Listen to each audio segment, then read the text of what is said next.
Next देखिएगा अपना, मतलब ये जनरली जो है वो टोटल 4 ही प्रॉपर्टीज जो है वो बहुत ज्यादा इंपॉर्टेंट है पीरियोडिक प्रॉपर्टीज। जैसे फर्स्ट अपने पास था एटॉमिक रेडियस या एटॉमिक साइज, सेकंड था आयोनाइजेशन एनर्जी, थर्ड था इलेक्ट्रॉन एफिनिटी और फोर्थ आएगा अपने पास इलेक्ट्रोनेगेटिविटी, है ना। ये चार, मतलब ये मान लीजिए कि ये पूरी केमिस्ट्री का बेस है।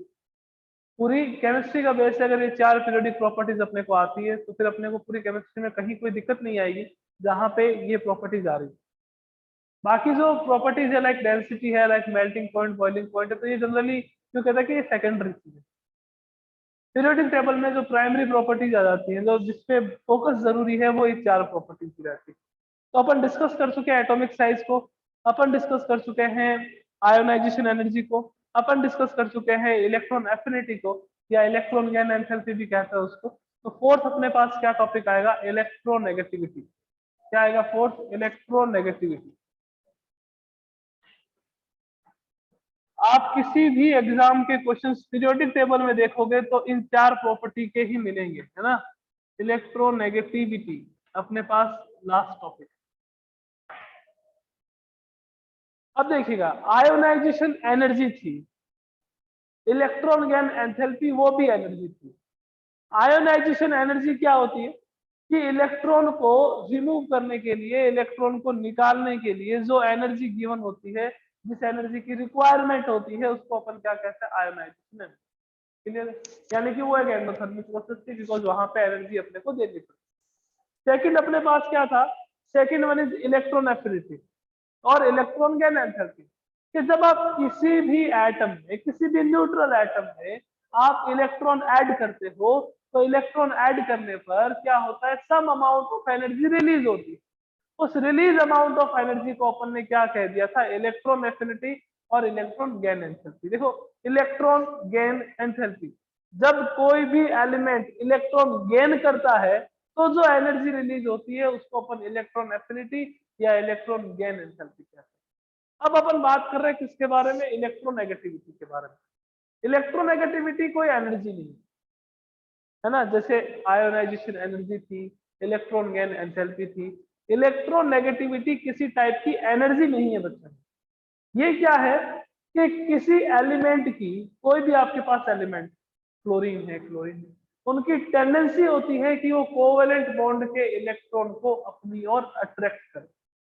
कोवेलेंट बॉन्ड के इलेक्ट्रॉन्स को अपनी ओर अट्रैक्ट करे। तो डेफिनेशन क्या दें, the tendency of any element to attract the covalent bond towards itself known as electronegativity। यानी कि आपको पता है कोवेलेंट बॉन्ड का फॉर्मेशन किसके बीच में होता है, कोवेलेंट बॉन्ड का फॉर्मेशन दो नॉन मेटल के बीच में होता है। अगर अपन 10th में देख के आए, फोर्थ चैप्टर था अपना carbon and compound. Covalent bond का फॉर्मेशन किसके बीच में होता है, दो नॉन मेटल्स के बीच। तो दो नॉन मेटल के बीच में कोवेलेंट बॉन्ड का, यानी कि by the sharing of electron, bond का फॉर्मेशन होता है। उस बॉन्ड के इलेक्ट्रॉन को अपनी ओर अट्रैक्ट करने की जो टेंडेंसी होती है, उस टेंडेंसी को अपन क्या कहते हैं, इलेक्ट्रोनेगेटिविटी के। सर कैसे, मैंने कहा ये आपके पास कोई एलिमेंट है ए, ये दूसरा एलिमेंट है बी, और इन दोनों के बीच में जो बॉन्ड का फॉर्मेशन हो रहा है वो बॉन्ड कौन सा है, कोवेलेंट। और आपको पता है कि कोवेलेंट बॉन्ड का फॉर्मेशन किससे होता है, by the sharing of electron. तो एक इसका इलेक्ट्रॉन यहाँ था, एक इसका इलेक्ट्रॉन यहाँ। तो एक कोई एलिमेंट होगा वो क्या करेगा, अपने इलेक्ट्रॉन तो अपने पास रखेगा, पास वाले एलिमेंट के इलेक्ट्रॉन भी अपने पास लेके आ जाए। इसी टेंडेंसी को अपन क्या कहते हैं, इलेक्ट्रोनेगेटिविटी कहते हैं। The tendency to attract the electrons of covalent bond towards itself is known as electronegativity. ये सर सारी बातें समझ आ गई, ये ऐसा करते क्यों है, क्या रीजन है। तो रीजन क्या है, देखो कि मान लीजिए कि ये दो एलिमेंट हैं, इन दोनों एलिमेंट का साइज कंपेयर करें तो इसका साइज अगर स्मॉल है, इसका साइज अगर स्मॉल है, तो ये क्या करेगा, इसका जो न्यूक्लियस होगा वो न्यूक्लियस पास वाले एलिमेंट के इलेक्ट्रॉन को अपनी ओर क्या कर लेगा, अट्रैक्ट कर लेगा। तो इस टेंडेंसी को ही अपन क्या कहते हैं, इलेक्ट्रोनेगेटिविटी। अब देखो कि अगर ये इलेक्ट्रॉन इसके पास आ रहे हैं, इलेक्ट्रॉन को ये अट्रैक्ट कर रहा है, तो इसके ऊपर हमेशा आएगा पार्शियली नेगेटिव चार्ज। और इसके ऊपर कौन सा आएगा, पार्शियली पॉजिटिव चार्ज। तो इस रीजन से कई जने ये कह देते हैं कि जो HCl है वो एक आयोनिक बॉन्ड है। इन HCl ionic bond is present. अगर आपको कभी ऐसे रिप्रेजेंट कर देते हैं तो इसका मतलब ये नहीं है कि ये आयोनिक बॉन्ड।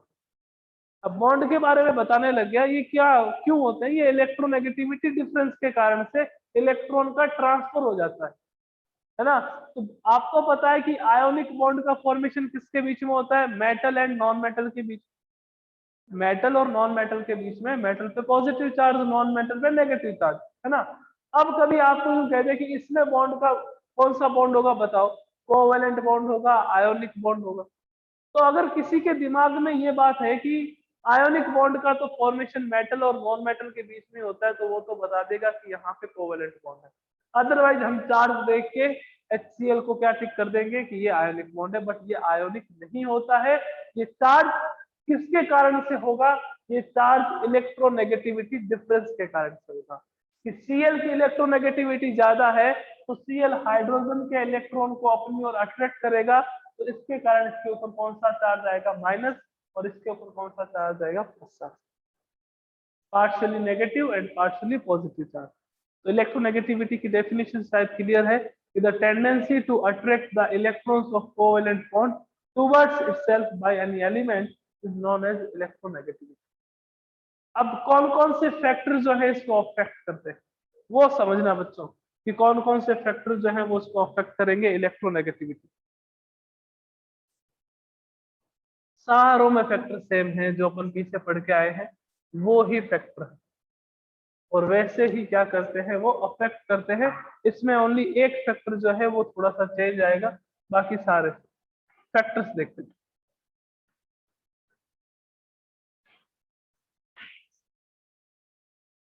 कौन कौन से फैक्टर जो है वो अफेक्ट करते हैं। सबसे पहले आता है फर्स्ट ऑफ, कौन सा आता है आपको ही पता, एटॉमिक साइज। फर्स्ट फैक्टर कौन सा आ जाता है अपने पास, एटॉमिक साइज।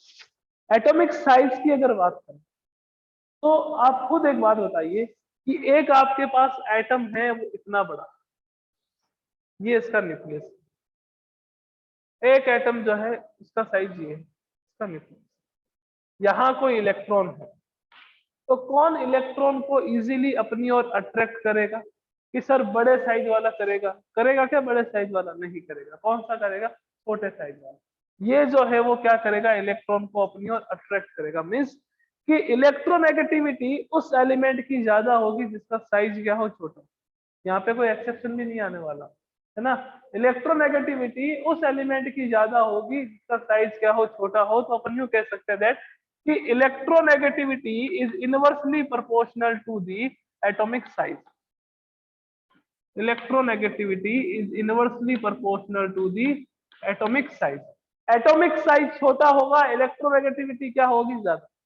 एटॉमिक साइज छोटा होगा, इलेक्ट्रोनेगेटिविटी ज्यादा होगी। मीन्स कि अगर आप लेफ्ट टू राइट आ रहे हो, sir left to right means कि अगर आप लिथियम से फ्लोरीन की तरफ आ रहे हो तो इलेक्ट्रोनेगेटिविटी हमेशा इंक्रीज होती है। तो फ्लोरीन की क्या टेंडेंसी होगी कि कोवेलेंट बॉन्ड के इलेक्ट्रॉन को अपनी ओर अट्रैक्ट कर, और लिथियम की टेंडेंसी क्या रहती है, मिनिमम रहती है। ओके, फिर सेकंड फैक्टर देखते हैं। तो देखो अगर एटॉमिक साइज अगर है ना, तो इसके साथ में दो फैक्टर तो आएंगे ही आएंगे, है ना। अगर आपके पास एटॉमिक साइज एक फैक्टर आ रहा है तो उसके साथ दो फैक्टर तो आएंगे ही आएंगे। सेकंड कौन सा आ जाएगा, screening effect.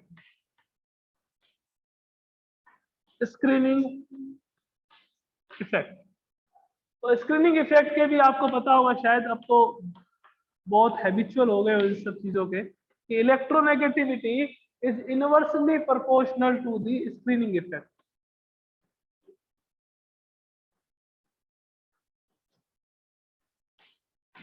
Inversely proportional to the screening effect. Sir ऐसा क्यों, तो ये तो अब आपको ही पता है कि जितना ज्यादा स्क्रीनिंग इफेक्ट होता है उतना ज्यादा एटॉमिक साइज होगा, और जितना ज्यादा एटॉमिक साइज होता है इलेक्ट्रोनेगेटिविटी उतनी ही क्या होगी बच्चों, कम होगी, है ना। तो जितना ज्यादा एटॉमिक साइज, इलेक्ट्रोनेगेटिविटी उतनी ही कम। तो ये दोनों एक दूसरे के क्या होते हैं, रेसिप्रोकल होते हैं। थर्ड देखिएगा,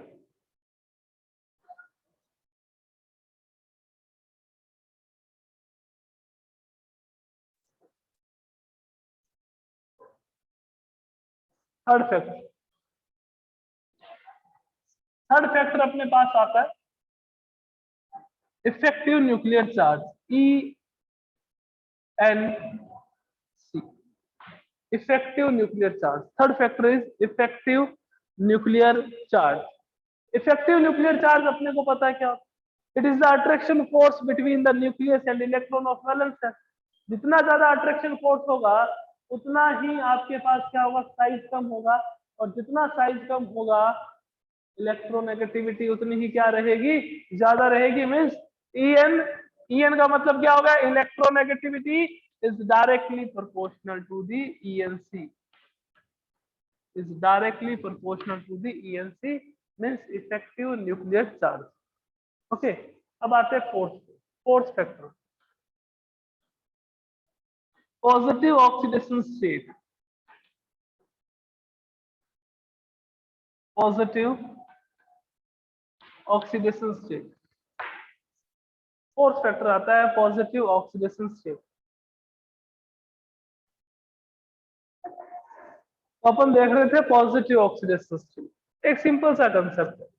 अगर आपने स्टार्टिंग से चैप्टर को रीड करा है, अच्छे से समझा है, तो फिर कोई दिक्कत नहीं आने वाली। शायद आपको पता हो कि पॉजिटिव ऑक्सीडेशन स्टेट अगर इंक्रीज होती है, पॉजिटिव ऑक्सीडेशन स्टेट अगर इंक्रीज होती है तो साइज क्या होगा, डिक्रीज, और साइज डिक्रीज होता है तो EN क्या होती है, तो जो आपके पास पॉजिटिव ऑक्सीडेशन स्टेट है, इलेक्ट्रोनेगेटिविटी जो है पॉजिटिव ऑक्सीडेशन स्टेट के इनवर्सली प्रोपोर्शनल।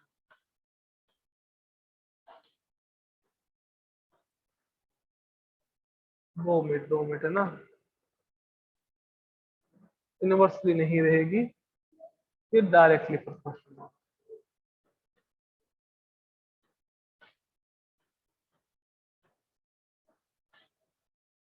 क्योंकि जितनी ज्यादा पॉजिटिव ऑक्सीडेशन स्टेट होती है एटॉमिक साइज उतना ही कम होता है, जितना साइज कम होता है इलेक्ट्रोनेगेटिविटी उतनी ही क्या रहती है, ज्यादा रहती है।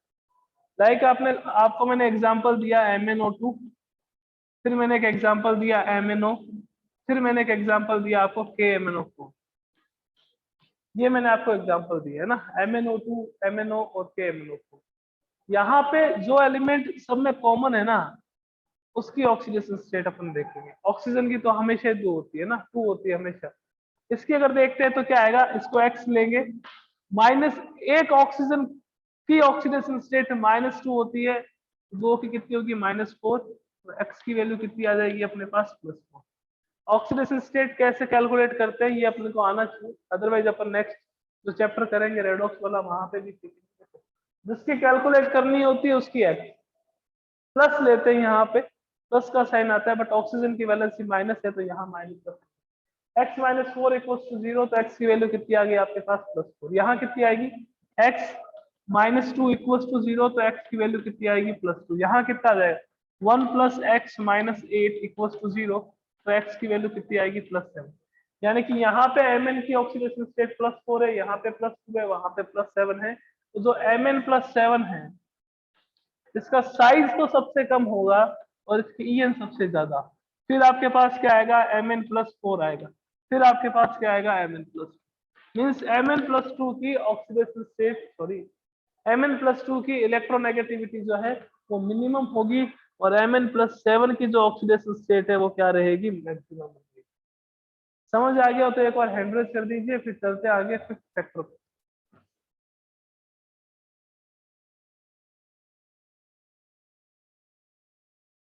अगर बच्चों समझ आ गया है जल्दी से हैंड रेज कर दीजिए, नहीं आया है तो भी बता दीजिए, अपन इसको वापस समझा दें।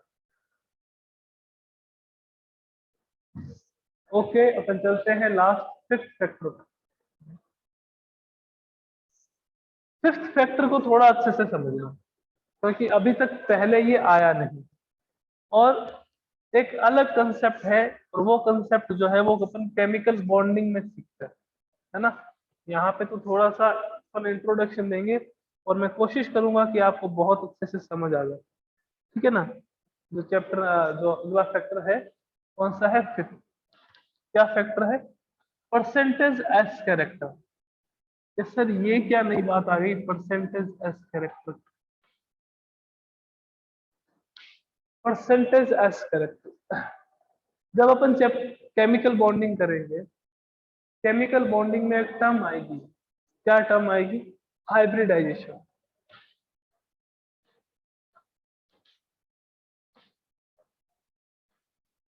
एक टर्म आएगी हाइब्रिडाइजेशन। आपने कभी इसको बायोलॉजी में भी पढ़ा होगा, पर बायोलॉजी वाला नहीं है ना। बायोलॉजी में अलग चीजें, डेफिनेशन अलग आ जाती है, केमिस्ट्री में अलग आ जाती है। हाइब्रिडाइजेशन का मीनिंग शॉर्ट फॉर्म में मैं बता देता हूं क्या होता है। Intermixing of orbital, intermixing of orbital, जिससे न्यू ऑर्बिटल्स का फॉर्मेशन होता है। इस टर्म को अपन क्या कहते हैं? हाइब्रिडाइजेशन कहते हैं। इस फैक्टर को एक्सप्लेन करना है, इसके लिए टर्म उठाए। जो इसको अच्छे से जब पढ़ेंगे वो अपन केमिकल बॉन्डिंग में देखेंगे इस पर। तो हाइब्रिडाइजेशन जनरली कौन कौन सा होता है? देखो, एक तो होता है sp3, एक होता है आपके पास sp2, और एक होता है आपके पास sp3, sp2 और sp। अपन इससे परसेंटेज एस कैरेक्टर देखेंगे कि किसमें परसेंटेज एस कैरेक्टर ज्यादा है और किसमें परसेंटेज एस कैरेक्टर कम। ठीक है ना। जिसमें परसेंटेज एस कैरेक्टर ज्यादा होते हैं उसकी इलेक्ट्रोनेगेटिविटी भी ज्यादा होती है, जिसमें परसेंटेज एस कैरेक्टर कम होंगे उसकी इलेक्ट्रोनेगेटिविटी भी कम होगी। तो सर हमें कैसे पता चलेगा कि किसमें sp3 हाइब्रिडाइजेशन है, किसमें sp2 है, किसमें sp? चलो वो अभी बता देते हैं आप। देखो कैसे पता चलता है कि अगर आपके पास किसी भी कंपाउंड में 4 सिग्मा बॉन्ड है तो हाइब्रिडाइजेशन कौन सा होगा? sp3। 4 सिग्मा बॉन्ड है तो हाइब्रिडाइजेशन कौन सा होगा? sp3। अगर 3 सिग्मा बॉन्ड है तो हाइब्रिडाइजेशन कौन सा होगा? sp2। और अगर 2 सिग्मा बॉन्ड है तो हाइब्रिडाइजेशन कौन सा होगा? sp। सर ये नई टर्म क्या आ गई? Sigma bond. तो देखो क्या होता है, आपने ये सुन रखा है क्या? Single bond.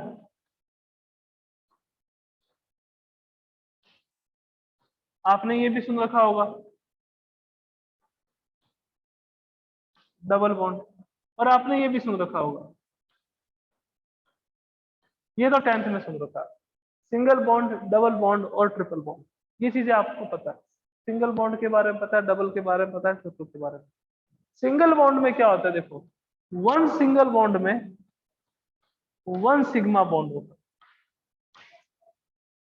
One double bond में 1 सिग्मा एंड 1 पाई बॉन्ड होता है, वन ट्रिपल बॉन्ड में 1 sigma and 2 pi bonds present होते हैं। ये ध्यान में रखना है अपने को, फिर कोई दिक्कत नहीं आएगी। कि सर एक एग्जांपल दे दो, जैसे देखो कि CH4 आ गया, methane, carbon, hydrogen, hydrogen, hydrogen, ये आ गया मीथेन। कितने सिंगल बॉन्ड है? कि सर सिंगल बॉन्ड है 1 2 3 4। हाइब्रिडाइजेशन हमेशा सेंट्रल एटम का देखिए। सेंट्रल एटम कौन है? कार्बन। जो लेस इन नंबर में होते हैं वो क्या होते हैं? सेंट्रल एटम होते हैं। ठीक है। कितने सिंगल बॉन्ड है? कि सर 1 है, 2 है, 3 है, 4। 4 सिंगल बॉन्ड है। तो कितने सिग्मा बॉन्ड होंगे CH4 में? कि सर 4 सिग्मा बॉन्ड होंगे, 4 सिग्मा बॉन्ड प्रेजेंट होंगे। 4 सिग्मा बॉन्ड प्रेजेंट होंगे तो हाइब्रिडाइजेशन कौन सा होगा? sp। यानी कि ये जो कार्बन है उसका हाइब्रिडाइजेशन कितना है आपके पास? sp। मैं हाइब्रिडाइजेशन को इतना ही एक्सप्लेन करूंगा जितना आपको नेगेटिविटी वाला फैक्टर समझ में है, उससे ज्यादा नहीं करूंगा ना। तो CH4 में देखा तो आपके पास क्या आया? Hybridisation sp3। क्यों आया? क्योंकि CH4 में आपके पास कितने सिंगल बॉन्ड है? 4। 4 सिंगल बॉन्ड है तो सिग्मा बॉन्ड भी कितने होंगे? 4। बिकॉज मैंने यहाँ पे क्या लिखा है कि in one single bond 1 sigma bond, एक सिंगल बॉन्ड में एक सिग्मा बॉन्ड होता है। तो 4 सिंगल बॉन्ड में कितने सिग्मा बॉन्ड होंगे आपके पास? 4 सिग्मा बॉन्ड। ठीक है ना। अब सर डबल बॉन्ड वाला कोई एग्जांपल दे दो। जैसे देखो ये आ गया आपके पास HCH, double bond C, single bond H, single bond H। आपने पढ़ रखा है, वो क्या था? मीथेन था। ये क्या है आपके पास? एथीन है। C double bond C, H। अब इस कार्बन की बात कर, इस कार्बन की बात कर रहे हैं जिसको डार्क कर रहा हूं। इस कार्बन, इस कार्बन के पास कितने सिग्मा बॉन्ड है? देखो, एक सिग्मा बॉन्ड ये रहा, सिंगल बॉन्ड, एक सिग्मा बॉन्ड ये रहा, एक सिग्मा बॉन्ड ये रहा, कितने हो गए? 2। अब आपके पास यहाँ पे कार्बन कार्बन के बीच में कौन सा बॉन्ड है? Double bond. डबल बॉन्ड में क्या होता है? डबल बॉन्ड में एक सिग्मा बॉन्ड होता है और एक पाई बॉन्ड होता है। तो टोटल सिग्मा बॉन्ड कितना आएंगे इस कार्बन के पास? के सर 3। मैंने कहा इसके पास कितने आएंगे? के सर 3। दोनों के पास कितने आएंगे? 3। और अगर 3 सिग्मा बॉन्ड हो तो हाइब्रिडाइजेशन कौन सा हो जाता है? sp2। यानी कि इसका हाइब्रिडाइजेशन कौन सा होगा? sp2। उसका क्या था आपके पास? sp3। क्योंकि सारे के सारे सिग्मा बॉन्ड थे, सारे के सारे सिग्मा बॉन्ड थे, 4 सिग्मा बॉन्ड थे, और 4 सिग्मा बॉन्ड हो तो हाइब्रिडाइजेशन हमेशा कौन सा होता है? sp3। यहाँ पे कितने सिग्मा बॉन्ड आ रहे हैं आपके पास? 3 सिग्मा बॉन्ड आ रहे हैं, तो हाइब्रिडाइजेशन कौन सा होगा? sp2। ठीक है ना, हाइब्रिडाइजेशन कौन सा होगा यहाँ पे? sp2। अब एक और देख लेते हैं sp3 वाला। यहाँ देखो, H single bond C, triple bond C, single bond, ये है इथाइन अपने पास। क्या है ये? इथाइन। अब इथाइन में देखते हैं कि कौन सा हाइब्रिडाइजेशन होगा। कि आपके पास यहाँ पे इस कार्बन की बात करते हैं तो एक तो सिंगल बॉन्ड है, एक सिंगल बॉन्ड है, तो यहाँ कौन सा बॉन्ड होगा? सिग्मा। और एक आपके पास सिग्मा बॉन्ड यहाँ, तो टोटल इस कार्बन के पास कितने बॉन्ड हो गए? 2 सिग्मा बॉन्ड। तो हाइब्रिडाइजेशन कौन सा हो जाएगा? एस। हाइब्रिडाइजेशन कौन सा हो जाएगा आपके पास? sp। तो अपन अभी जो डिस्कशन कर रहे हैं वो 3 टाइप के हाइब्रिडाइजेशन है, sp3, sp2 और sp। sp3 कब होता है? जब 4 सिग्मा बॉन्ड हो। sp2 कब होता है? जब 3 सिग्मा बॉन्ड हो। sp कब होता है? जब 2 सिग्मा बॉन्ड। 1 सिंगल बॉन्ड हो तो 1 सिग्मा बॉन्ड होगा, 4 सिंगल बॉन्ड हो तो 4 सिग्मा बॉन्ड होगा, 1 डबल बॉन्ड हो तो 1 सिग्मा और 1 पाई होगा, 1 ट्रिपल बॉन्ड हो तो 1 सिग्मा और 2 पाई होगा। अपने को तो ओनली सिग्मा बॉन्ड कैलकुलेट करने हैं, जिसके लिए, जिससे अपने को पता चल सके कि हाइब्रिडाइजेशन कौन सा है, sp है, sp2 है या। अब इलेक्ट्रोनेगेटिविटी परसेंटेज एस कैरेक्टर पे कैसे डिपेंड करती है, ये अपन नेक्स्ट क्लास में देखेंगे। ये चीज अपन नेक्स्ट क्लास में देखेंगे, और एक बार वापस इसको रिकॉल कर लेंगे नेक्स्ट जब भी अपनी क्लास होगी तो। ओके बच्चों, मिलते हैं नेक्स्ट क्लास में। Thank you so much.